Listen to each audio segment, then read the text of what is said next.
Estamos en nuestro día 144, el libro 14 de la Biblia. Vamos a comenzar hablando en Segunda de Crónicas, capítulo 10, en relación con el tema de Roboam, en primer lugar. Él dejó el consejo que le dieron los ancianos y tomó consejo de los jóvenes que se habían criado con él y estaban a su servicio.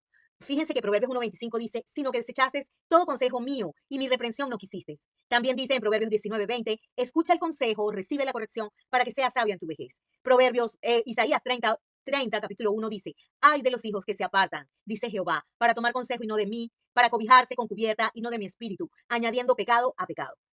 Fíjense que para que se cumpliera la palabra, en el verso 15 dice que Roboam no quiso escuchar al pueblo, era algo que venía de Dios. Aun cuando él fue rebelde al consejo de los ancianos, en realidad esto venía de parte de Jehová, porque la causa era de Jehová para que se cumpliera su palabra que había hablado por medio del profeta Ahías Silonita a Jeroboam, hijo de Nabat. Veamos también las consecuencias de esa desobediencia. El verso 19 dice, así se apartó Israel de la casa de David hasta hoy. El Salmo 107, verso 11 dice, por cuanto fueron rebeldes a las palabras de Jehová y aborrecieron el consejo del Altísimo. En el capítulo 11 de Segunda de Crónicas, vemos el énfasis que hace el Señor nuevamente. Yo soy el que he hecho esto. Así ha dicho Jehová, dice el verso 4, no suban, no peleen contra sus hermanos, vuélvase cada uno a su casa, porque yo he hecho esto. Y ellos oyeron la palabra de Jehová y se volvieron y no fueron contra Jeroboam. Muchas veces en un caso como este nos hubiéramos puesto, no, el Señor reprenda al diablo, esto no puede venir de parte de Dios. Pero qué sabiduría cuando podemos entender que aún un juicio desagradable, aún algo que es un castigo para su pueblo, viene de la mano de Dios, porque todo lo que pasa está en sus manos. El fortalecimiento del reino de Judá también se produjo porque Dios así lo permitió. Aun cuando Dios dividió el reino en dos, vemos que los levitas dejaban sus ejidos y sus posesiones y venían a Jerusalén. ¿Por qué? Porque Jeroboam, aun cuando fue escogido por Dios para gobernar, él se apartó del Señor. Acudieron también de todas las tribus, los que habían puesto su corazón en buscar a Jehová, Dios de Israel. Vinieron a Jerusalén para ofrecer sacrificios a Jehová, el Dios de sus padres. 3 años anduvieron en el camino de David y de Salomón. Solamente 3. Qué triste. Segunda de Crónicas, capítulo 12, nos hace volver nuevamente la mirada a centrarnos en el tema de Jeroboam. Y tenemos que aprender de este caso. Tenemos mucho que aprender. Cuando había consolidado el reino, dice la palabra, que Jeroboam dejó la ley de Jehová y todo Israel con él. Es decir, él se rebeló contra la palabra de Dios y no lo hizo solo, sino que él influyó diabólicamente en su pueblo, sobre el cual él era rey.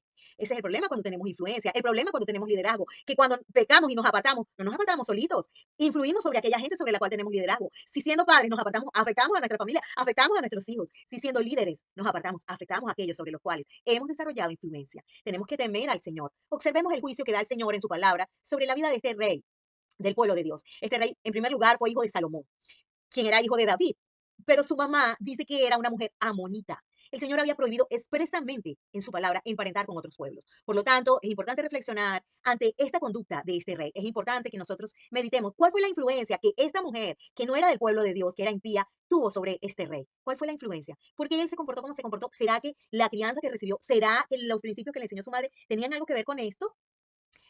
Es importante también que si nos quedan dudas sobre este mandamiento de no unirse en yugo desigual con los incrédulos, revisemos las citas que hablan de esto. Y voy a compartirles unas breves citas, pero que considero que son dignas de reflexión. Éxodo 34, 12 y del 15 al 16 dice, guárdate de hacer alianza con los moradores de la tierra donde has de entrar. Por tanto, no harás alianza con los moradores de aquella tierra, porque fornicarán en pos de sus dioses, ofrecerán sacrificios a sus dioses, te invitarán y comerás de sus sacrificios, o tomando de sus hijas para tus hijas y fornicando sus hijas en pos de sus dioses, harán fornicar también a tus hijos en pos de los dioses de ellas. Y esto fue exactamente lo que le pasó a Salomón.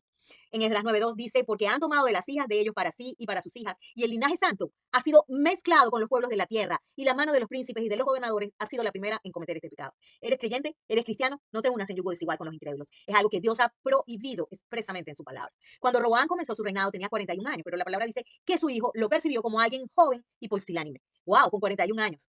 Su hijo dijo acerca de Roboam que Roboam no había sido capaz de defenderse de Jeroboam. Esto está en Segunda de Crónicas 13:7. Él siguió malos consejos porque dejó el consejo que le dieron los ancianos, como vimos arriba, y tomó consejo de los jóvenes que se habían criado con él y estaban a su servicio. A pesar de todo lo anterior, la palabra dice que 3 años fue fiel andando en el camino de David. Lo más grave fue que Roboam hizo lo malo porque no dispuso su corazón para buscar a Jehová. Esto está en Segunda de Crónicas 12:14. Conclusión, ¿somos iguales a Roboam? Abandonamos la palabra cuando nos consolidamos, cuando nos fortalecemos. Dejar la palabra es rebelión para el Señor. Meditemos en este caso y aprendamos de él. Segundo, consecuencias de dejar la palabra. Verso 5. Entonces vino el profeta Semaías a Roboam y a los príncipes de Judá que estaban reunidos en Jerusalén por causa de Sisac y les dijo, así ha dicho Jehová, vosotros me habéis dejado y yo también os he dejado en manos de Sisac, dice el Señor. Observemos que el Señor dice en el verso 8 algo terrible. Dice, pero serán sus siervos para que sepan lo que es servirme a mí y que es servir a los reinos de las naciones. Reflexión, por un lado debemos considerar que este Dios que se revela en este verso es contrario al concepto moderno, popular y súper difundido y arraigado de que Dios no es así. Conozco gente que cuando he hablado con ellas este tema me han dicho, Dios no es así, no es así, pero la palabra dice que sí es así. Además, se asegura que esto era antes de comenzar que esto que sucedió era antes de comenzar con la dispensación de la gracia, pero Dios no cambia. Dios es el mismo ayer, hoy y siempre. No hay un Dios nuevo todos los días, no hay dispensaciones que hagan cambiar el carácter de Dios. Dios ha sido el mismo siempre. El Dios del Antiguo Testamento es el mismo Dios que se revela en el Nuevo Testamento. Por lo tanto, temblemos ante la palabra, seamos obedientes, porque si nos apartamos de la gracia de Dios, pueden alcanzarnos las consecuencias de nuestra maldad. Veamos la maravillosa y eterna misericordia de nuestro buen Dios. Observemos la humildad del rey y de los príncipes de Israel. En el verso 7 dice que cuando Jehová vio que se habían humillado, vino palabra de Jehová a Semaías diciendo: se han humillado, no los destruiré, antes los salvaré en breve, y no se derramará mi ira contra Jerusalén por mano de Sisac. En el verso 12 dice: cuando él se humilló, la ira de Jehová se apartó de él para no destruirlo del todo, y también en Judá las cosas fueron bien. En lugar de los escudos de oro, Roboam hizo escudos de bronce. ¿Qué pasa cuando el enemigo se lleva los tesoros de la casa de Dios? Esto es producto de abandonar la palabra del Señor. Lamentaciones 1, 8 al 11 dice: pecado cometió Jerusalén, por lo cual ella ha sido removida. Todos los que la honraban la han menospreciado porque vieron su vergüenza. Y ella suspira y se vuelve atrás, su inmundicia está en sus faldas y no se acordó de su fin. Por tanto, ella ha descendido sorprendentemente y no tiene quien la consuele. Mira, oh Jehová, mi aflicción, porque el enemigo se ha engrandecido. Extendió su mano el enemigo a todas sus cosas preciosas. Ella ha visto entrar en su santuario a las naciones de las cuales mandaste que no entrasen en tu congregación. Todo su pueblo buscó su pan suspirando y dieron por la comida todas sus cosas preciosas para entretener la vida. Mira, oh Jehová, y ve que estoy abatida. Tenemos que preguntarnos esto. Cuando tú sustituyes los escudos de oro por escudos de bronce, ¿será que hay cosas que se parecen a la palabra, pero que no son iguales y nosotros las sustituimos? ¿Hacemos nosotros esto? ¿Sustituimos la palabra de Dios por verdades similares, pero que son más baratas? ¿Sustituimos lo inconmovible por lo movible? Cuando dejamos la palabra del Señor, perdemos nuestra belleza. Lamentaciones 4, 1 y 2 dice: cómo se han ennegrecido el oro, cómo el buen oro ha perdido su brillo. Las piedras del santuario están esparcidas por las encrucijadas de todas las calles. Los hijos de Sión, preciados y estimados más que el oro puro, cómo son tenidos por vasijas de barro, obras de manos de alfarero. En el capítulo 13 vemos el triunfo de Abías y derrota de Jeroboam. Clamaron a Jehová: Jehová es nuestro Dios, y no le hemos dejado. Dios está con nosotros por jefe. Dios los entregó en sus manos, así fueron humillados los hijos de Israel.